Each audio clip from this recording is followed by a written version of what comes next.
টি-20 Asia cup 2025-এর first ম্যাচে হংকংয়ের সাথে টসে জিতে ফার্স্টে ফিল্ডিংয়ের সিদ্ধান্ত নেয় বাংলাদেশ ক্রিকেট টিম। হংকংকে ব্যাটে পাঠিয়ে হংকং নির্ধারিত 20 ওভারে 7 উইকেটের বিনিময়ে 143 রান করেছে। এখন 144টি রান যদি বাংলাদেশ সংগ্রহ করতে পারে তাহলে কিন্তু বাংলাদেশকে জানাই সুস্বাগতম, শুভকামনা রইল প্রিয় টিম বাংলাদেশের জন্য, সুস্বাগতম রইল। আর আমি আশা করি বাকি আরও 2টি ম্যাচ আছে, আফগানিস্তান এবং শক্তিশালী শ্রীলঙ্কা, সেই 2 ম্যাচেও কিন্তু বাংলাদেশের জন্য সুস্বাগতম জানাই এবং মোস্ট ওয়েলকাম জানাই এবং শুভকামনা জানাই।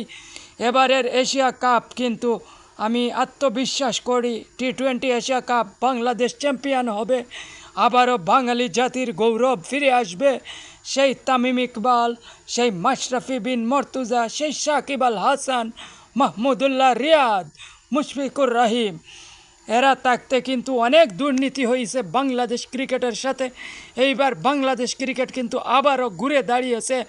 কাম back Bangladesh, come back, most welcome, congratulation, সুস্বাগতম রইল বাংলাদেশের জন্য শুভকামনা জানাই। আল্লাহ হাফিজ, সব ভালো থাকবেন, সুস্থ থাকবেন আর বাংলাদেশ ক্রিকেট টিমের জন্য দোয়া করবেন। আল্লাহ হাফিজ।